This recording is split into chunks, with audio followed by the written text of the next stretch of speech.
Ini kita kembali membahas salah satu film yang berjudul City of Life and Death atau Nanking-Nanking yang dirilis pada tahun 2009. Film City of Life and Death ini tercatat sebagai penjajahan yang terkelam dalam sejarah pada tahun 1937 di negara Cina, tepatnya di kota Nanking, tentang Cina yang dijajah oleh Jepang. Nah, sebelum kita masuk ke dalam isi ceritanya, bagi sahabat movie yang sekiranya mentalnya belum kuat, boleh skip video ini sekarang juga. Karena di video ini dipenuhi dengan pembantaian dan juga kekerasan brutal yang sangat mengerikan. Jadi, jika sahabat movie sudah siap dengan adegannya, langsung saja kita masuk ke dalam alur ceritanya.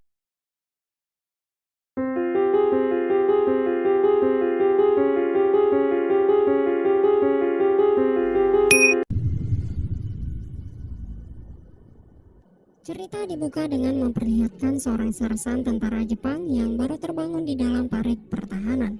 Ia bernama Kadokawa. Lalu ia kembali ke posisi utama untuk memantau target penyerangan. Seluruh tentara Jepang sedang bersiap akan memberikan kejutan dahsyat tepat di depan Nanking, ibu kota Tiongkok. Tibalah waktunya penyerangan. 10 tank tentara Jepang dan beberapa meriam akan diluncurkan. Kemudian disusul dengan pesawat tempur yang membombardir areanya. Hancurlah sudah titik pertahanan terakhir ibu kota negara Tiongkok. Di sisi lain, para tentara Tiongkok berusaha mempertahankan perbatasan. Dari arah depan, sekelompok pasukan diikuti ribuan warga sipil mencoba kabur keluar dari ibu kota, dikarenakan para perwira dan petinggi lainnya telah melarikan diri. Di sana Letnan Lu dan seluruh anggotanya berusaha menjaga perbatasan. Terjadilah bentrok di antara mereka, menerobos masuk hingga para tentara tidak mampu menghadangnya.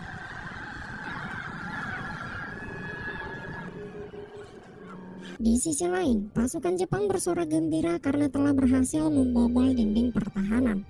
Ribuan warga Tiongkok berbondong-bondong pergi menuju danau, sedangkan pasukan Jepang sudah mulai memasuki gerbang Nanking.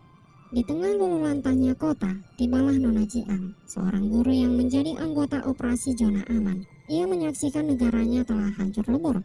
Di saat pasukan Jepang mulai menyisir areanya, dari arah depan mereka melihat mobil mewah yang menuju ke arahnya, dan mereka langsung menghadang mobil itu. Dari dalam mobil, keluarlah Mr. Red, yang merupakan perwakilan Jerman dalam misi perlindungan warga sipil. Mr. Red sempat bingung saat diinterogasi karena kendala bahasa. Di sana juga ada Tuan Tang yang menjabat sebagai sekretarisnya. Ia berusaha sebisa mungkin berkomunikasi berbahasa Jepang yang menyatakan bahwa kita adalah teman. Dan beruntungnya mereka masih bisa selamat. Tentara Jepang kembali menyisir areanya. Di sana mereka melihat sebuah gedung yang terdeteksi mencurigakan. Perlahan-lahan mereka mendekati gedung itu. Di saat membukakan pintu, ternyata di dalamnya terdapat ratusan warga sipil yang sedang bersembunyi dan beberapa tentara Tiongkok yang sudah tak berdaya. Letnan Ida dan Sersan Kadokawa yang pada saat itu memimpin pasukan, mereka tercengang kaget melihat ratusan warga sipil diam di dalam gedung itu. Semua warga sipil di dalam gedung itu pun ketakutan berusaha tenang sambil mengangkat tangan mereka. Letnan Ida memerintahkan Kadokawa untuk segera mencari bantuan. Kadokawa langsung berteriak sambil berlari keluar untuk memberitahu kepada pasukan yang lain bahwa ia menemukan tentara Tiongkok. Sehingga berdatanganlah pasukan Jepang ke sana, mengepung area gedung, menyebarkan teror ketakutan dengan menembakkan senjata ke langit-langit, sehingga semua menjerit histeris. Barulah para tentara Jepang menangkap sebagian warga dan digiring keluar gedung. Saat itu, Kadokawa melihat ada sekelompok orang berusaha menghadang pasukan yang akan memasuki sebuah pintu, sehingga senjata diletuskan kembali ke arah langit-langit hingga mereka kembali histeris. Saat itu, Kadokawa menarik pelatuk dan tidak sengaja menembak ke arah pintu. Tiba-tiba berhamburanlah tubuh anak perempuan di balik pintu yang telah mati tertembak, sehingga semua warga kembali menjerit histeris. Kini, di mana akan menjadi titik awal hancurnya ibu kota, tentara Jepang mulai masuk lebih dalam lagi ke kawasan Nanking. Ternyata, pasukan Tiongkok yang tersisa tidak mau menyerah. Mereka sedang merencanakan penyerangan. Di saat salah satu prajurit Jepang hendak memasukkan bom ke dalam tank musuh, Sersan melarangnya. Setelah mereka pergi dari sana, ternyata tentara Tiongkok yang bersembunyi di dalam sana mulai membidik pasukan tentara Jepang dan langsung memberendel mereka dari arah belakang. Dihajar lagi dari sisi lain hingga terkepung. Terjebaklah tentara Jepang di sana tanpa ada kesempatan untuk menyerang balik.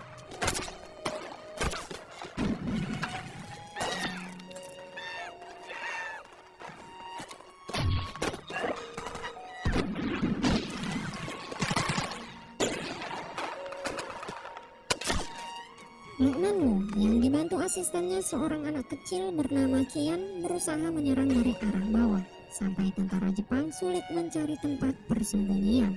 Salah satu prajurit Jepang mencoba menyalakan alarm peringatan. Untungnya langsung ditembak mati. Namun di balik puing bangunan, Kadokawa dan Letnan Ida ternyata masih hidup. Di sisi lain, ternyata ada salah satu tentara Jepang yang berpura-pura mati. Ia sedang berusaha mengambil alarm peringatan itu, hingga ia berhasil menyalakannya. Mendengar suara itu, semua pasukan Tiongkok hanya bisa terdiam menatap ke arah Letnan Lu. Dikarenakan sudah tidak ada jalan keluar, Letnan Lu memerintahkan untuk segera berpencar. Sunji, salah satu prajurit, langsung berlari sambil melepaskan seragam militernya. Ia memilih kabur dari medan perang, sedangkan yang lain mencoba melakukan perlawanan. Namun serangan balik tentara Jepang kali ini jauh lebih dahsyat. Mereka dihujani puluhan roket dan meriam sampai mereka tidak dapat melawan sedikit pun. Letnan Lu, Kian beserta yang lain akhirnya tertangkap hidup-hidup. Tibalah awal penderitaan untuk seluruh rakyat Tiongkok. Perempuan muda diikat lalu digiring ke suatu tempat, sedangkan sebagian laki-laki mulai dieksekusi mati. Di sisi lain, Sersan Kadokawa sepertinya belum terbiasa melihat pemandangan mengerikan kala itu. Deretan mayat bergelimpang di jalan, bahkan yang lebih mengerikan, puluhan kepala manusia bergelantungan di setiap pinggir jalan. Situasi semakin mencekam. Tentara Jepang mulai menyisir seluruh rakyat Tiongkok, menggiring mereka semua ke alun-alun. Ada sekitar kurang lebih 300.000 orang resmi menjadi tawanan tentara Jepang. Setelah hampir semua tawanan dikumpulkan, kemudian para tawanan mulai dikelompokkan untuk ditempatkan ke beberapa titik eksekusi. Ada yang dibawa masuk ke dalam gedung, dikirim ke pinggir sungai, dibariskan di tengah lapang dan di tempat-tempat lainnya. Setelah semua para tawanan diposisikan di tempat yang sudah ditentukan, salah satu tentara Jepang mulai mengibarkan bendera, dan itu pertanda bahwa eksekusi brutal dimulai. Kelompok tawanan yang ada di gedung aula dibakar massa di dalam sana. Sebagian lagi ditusuk pakai pisau senjata laras panjang. Dan yang lebih mengerikan, di tengah lapang yang luas, ribuan orang dieksekusi massal dibrendel dengan peluru mesin tanpa jejak. Di sisi lain, sekelompok tawanan dimasukkan ke dalam lubang, kemudian dikubur hidup-hidup. Sedangkan di area sungai, pembantaian masih berlangsung. Lanjut kelompok terakhir, sekitar 500 tentara Tiongkok akan menjadi sebuah penutupan atas kemenangan tentara Jepang. Mereka disuruh untuk berdiri, namun tentara Tiongkok tidak mau mendengar perintahnya, hingga salah satu tentara menembak acak ke arah tawanan. Letnan Lu berusaha untuk bangkit menghadapi kematiannya tanpa rasa takut, mendorong yang lain berani menghadapi maut, hingga berdirilah semuanya ke depan pasukan Jepang yang sudah siap memasang senjata. Kian saat itu berusaha menggigit tali ikatan Letnan Lu dari ikatannya. Setelah lepas, Letnan Lu menutup mata Kian agar tidak menyaksikan kengerian di akhir hidup mereka. Semua para pejuang Tiongkok meneriaki rasa bangga yang telah menjadi tentara yang rela mati bagi negaranya.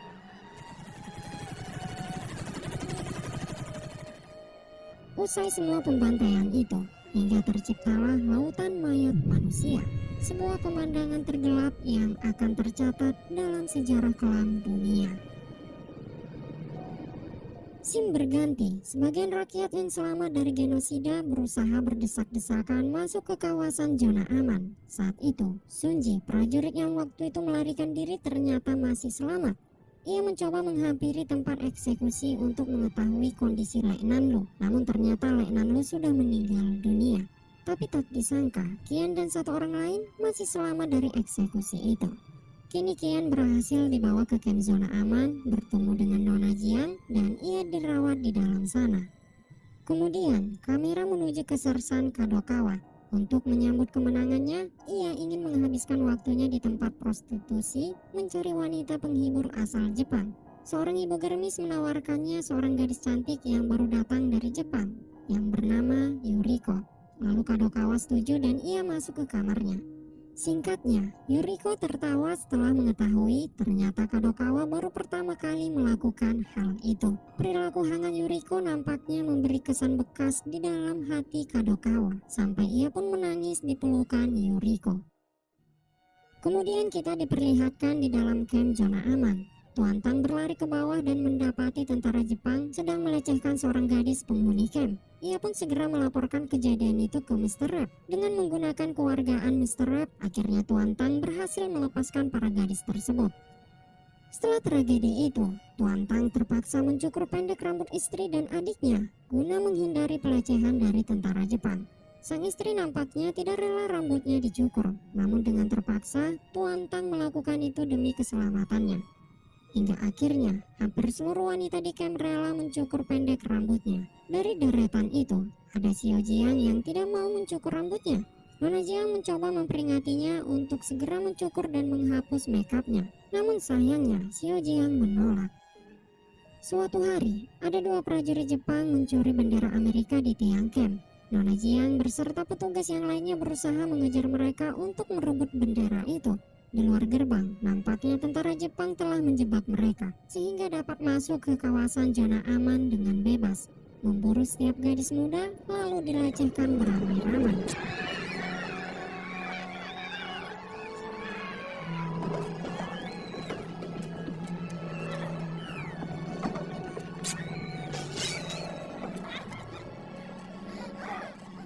Nona Jiang yang kembali tidak berdaya menolong mereka sampai akhirnya semua tentara Jepang puas melampiaskan nafsu bejatnya.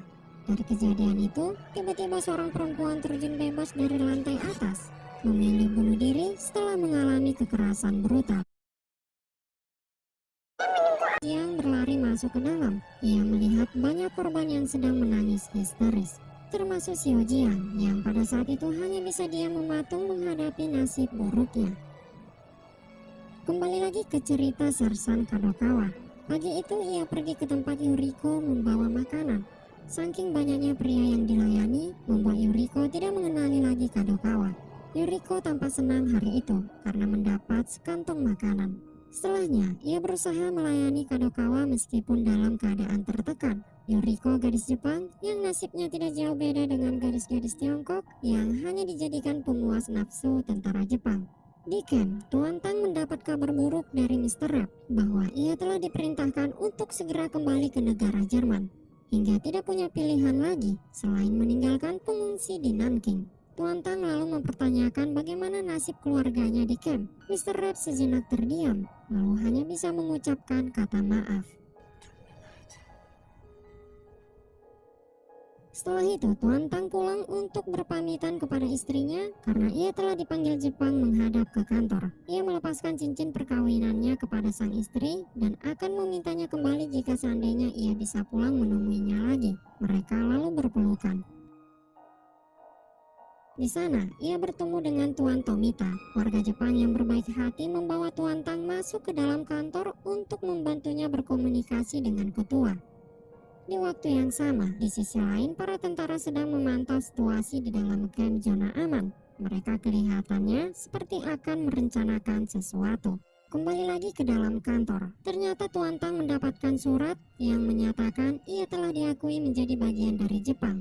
Saat itu Tuan Tang merasa lega dan sudah dipastikan seluruh keluarganya akan aman. Mereka semua bertepuk tangan atas semua kehormatan bagi Tuan Tang yang telah sepenuhnya berpihak kepada Jepang. Namun ternyata nampaknya ada gajah di balik batu. Pasukan Jepang kini sudah leluasa masuk ke zona aman, membantai tentara Tiongkok yang tersisa yang sedang dirawat di ruang rawat. Mereka membantai semua tanpa sisa. Semua anak-anak perempuan dibawa Nona Jiang untuk diamankan ke tempat lain. Kondisi semakin mencekam. Tuan Tang yang pada saat itu yang sudah berada di camp berusaha melindungi keluarganya. Status yang telah diperoleh Tuan Tang nampaknya hanya taktik dan sama sekali tidak berpengaruh apapun. Ketika istri dan adiknya beserta yang lain dibawa paksa, anaknya Tuan Tang berusaha memukul tentara dengan tangan mungilnya. Melihat anak itu, tentara lain dengan santainya menggendong si anak lalu dilempar keluar jendela.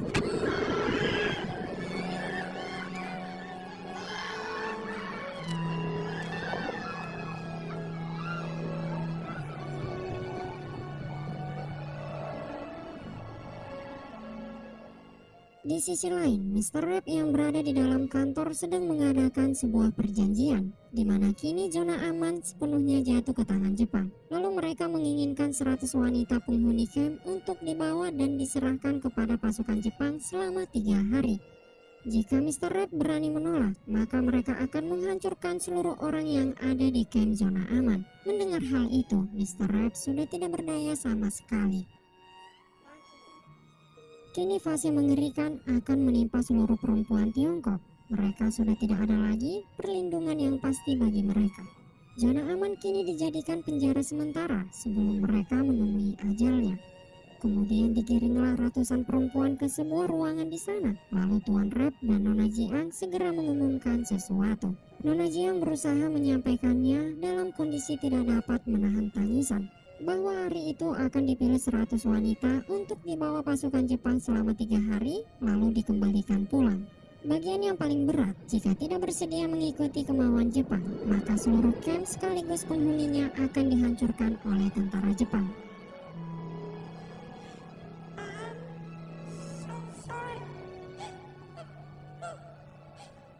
Mendengar itu, Xiao Jianglah yang pertama kali merelakan dirinya untuk dibawa.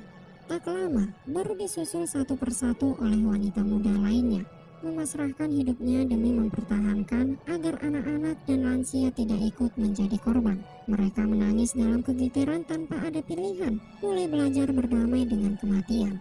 Seburuk apapun nasibnya, kepasrahan menjadi jalan terakhir untuk menemukan kedamaian di dalam ketiadaan, karena mereka tahu nasibnya akan seperti apa. Kini masuklah ke bagian yang tidak pantas untuk saya tampilkan. Intinya, nasib 100 wanita Tiongkok sangat tragis. Mereka diperkosa berturut-turut oleh ribuan tentara Jepang selama 3 hari tanpa jeda. Hanya Kadokawa yang tidak sanggup melakukan itu semua. Ia tak menyentuh satupun perempuan Tiongkok saat itu. Sedangkan pasukan lain bergembira di lapangan setelah puas melampiaskan nafsunya. Di saat Kadokawa di luar, ia melihat petugas mendorong gerobak. Ia mengikuti gerak-geriknya. Kemudian ia melihat mereka mengambil mayat tawanan wanita, lalu dilempar ke atas gerobak. Salah satunya mayat Xiao Jiang yang meninggal dalam keadaan mata terbuka. Setidaknya, kini penderitaan Xiao Jiang telah berakhir. Tanpa bersalah, sebagian dari mereka acuh tak acuh di saat mayat korban keganasan mereka dibawa petugas Jerman ke arah kuburan massal. Hanya Kadokawa lah yang terpukul memahami bahwa ia adalah salah satu bagian atas kekejian yang telah terjadi. Di sisi lain, kembali disungguhkan dengan pemandangan yang memilukan ketika Mai yang merupakan adik istri Tuan Tang menjadi gila karena tidak sanggup menanggung penderitaannya. Letnan Ida membawa Mai ke sisi gedung lalu ditembak mati. Kadokawa kecewa atas tindakan Jepang yang semakin kejam. Di depan muka Letnan Ida, ia mengatakan, lebih baik aku mati daripada hidup seperti ini. Letnan Ida hanya diam tak mengubris perkataannya, sambil membawa pulang sisa perempuan yang masih bertahan. Setelah sampai di camp, pecahlah tangisan Tuan Tang dan istrinya karena tidak menemukan keberadaan Mai, yang sudah dipastikan ia telah tewas. Esok harinya, warga yang masih hidup bersujud memohon di hadapan Mr. Rep yang akan segera pergi meninggalkan camp. Hanya ialah satu-satunya orang yang dapat menekan kekejian tentara Jepang. Semua warga menangis ketakutan, seolah ditinggalkan begitu saja hanya untuk menunggu kematian. Mr. Rep mulai melangkah pergi membawa Tuan Tang beserta istrinya dan satu asisten. Sebelum menaiki mobil, Mr. Rep bersujud di hadapan ribuan orang, meminta ampun atas keputusan yang harus ia jalani. Di perjalanan, Tuan Tang memeluk erat istrinya di dalam mobil. Ia merasa lega bisa menyelamatkan sang istri beserta calon bayinya. Singkat cerita, sampailah mereka di perbatasan. Di sana ada Letnan Ida menyambut Tuan Tang dan mengizinkan mereka pergi melewati perbatasan.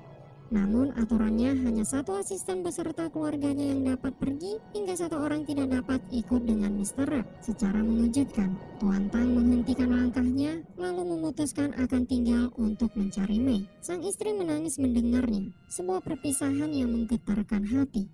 Di akhir perjalanan, ia rela mengorbankan keselamatan jiwa orang lain yang tadinya hanya memikirkan keselamatan keluarganya saja. Setelah itu, tibalah eksekusi mati untuk Tuan Tang. Di saat Letnan Ida akan menutup matanya, ia pun menolak. Ketika akan dibawa ke depan, Tuan Tang mengatakan sesuatu kepada Letnan Ida bahwa kini istrinya sedang hamil lagi. Di saat hendak ditembak mati, entah kenapa Letnan Ida membalikkan badannya dan terlihat raut wajah yang tak seperti biasanya. Di sisi lain, kondisi di dalam camp semakin memprihatinkan.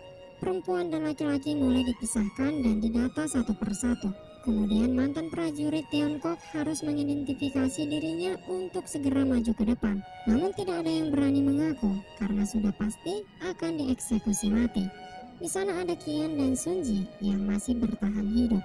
Qian selamat dari pemeriksaan, sedangkan Sunji mendapatkan kartu identitas. Namun di saat Qian balik badan, ia melihat Sunji merobek identitasnya. Dapat mengidentifikasi bahwa ia bekas prajurit hingga harus terpisah dengan Qian. Banyak warga sipil yang dianggap mantan prajurit. Di sana ada Nona Jiang beserta ibu petugas yang sedang berusaha bicara dengan Kadokawa. Hingga mereka dapat bernegosiasi menyatakan untuk segera melepaskan warga sipil yang telah dianggap sebagai prajurit. Setelah mendapatkan izin, Nona Jiang diberikan instruksi bahwa setiap orang dapat menyelamatkan satu tawanan. Lalu Nona Jiang langsung mengumumkan ke semua warga untuk membawa keluarganya yang ditahan. Namun pengumuman itu membuat kericuhan terjadi hingga tentara Jepang kewalahan. Namun kondisi tersebut dijadikan kesempatan bagi Nona Jiang untuk menyelamatkan orang sebanyak-banyaknya. Saat itu, Kadokawa mengetahui gerak-gerik Nona Jiang, namun ia membiarkan Nona Jiang melanjutkan perjalanannya. Namun ternyata prajurit lain mengetahui tujuan Nona Jiang dan melaporkan kecurigaan kepada Letnan Ida, sehingga Nona Jiang tertangkap dan diseret untuk dilecehkan. Di saat melewati dan melihat Kadokawa, Nona Jiang berkata untuk segera menembaknya. Setelah nyaris masuk ke dalam ruangan, dari arah belakang, Kadokawa melepaskan tembakan ke arah kepala Nona Jiang hingga tewas.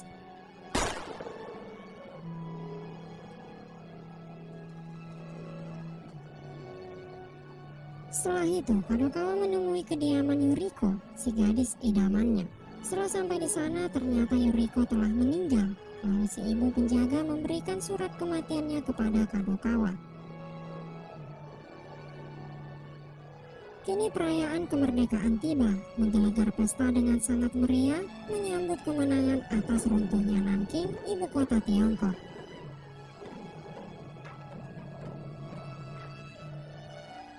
Sisa tawanan yang dianggap sebagai prajurit perang dibariskan menjadi kelompok terakhir yang akan segera dieksekusi. Hari itu Kadokawa memilih Suji dan Qian untuk dibawa ke suatu tempat. Mereka berdua mengira akan dieksekusi mati, namun Kadokawa melepaskannya dan menyuruh mereka segera pergi dari sana.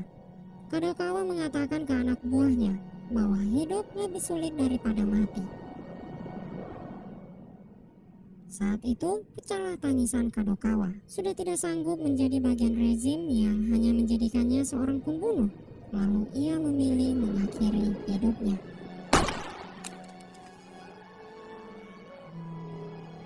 Sunji dan Qian bahagia setelah mengetahui ternyata mereka benar-benar bebas dari eksekusi.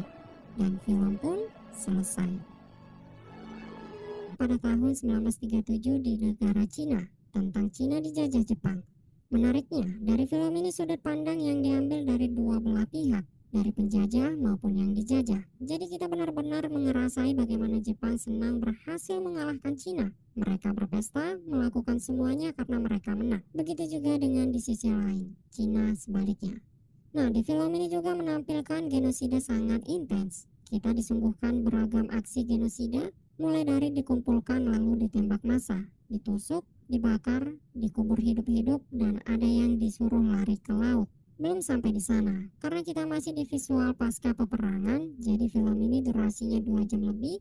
1 jam melihat penderitaan tentang Cina yang kalah, 1 jam selanjutnya melihat pasca peperangan dan kemenangan Jepang. Kalau pria digenosida, sedangkan wanita-wanita Cina dilecehkan hingga tewas. Dan yang lebih parahnya lagi, adegan pelecehan terhadap wanita muda dijelaskan dengan intens pula. Mungkin sang sutradara mau memperlihatkan pahitnya penjajahan di kota Nanking. Ya, mungkin segitu saja teman-teman untuk alur cerita film kali ini. Terima kasih buat teman-teman yang sudah nonton film ini sampai akhir. Sekali lagi terima kasih teman-teman.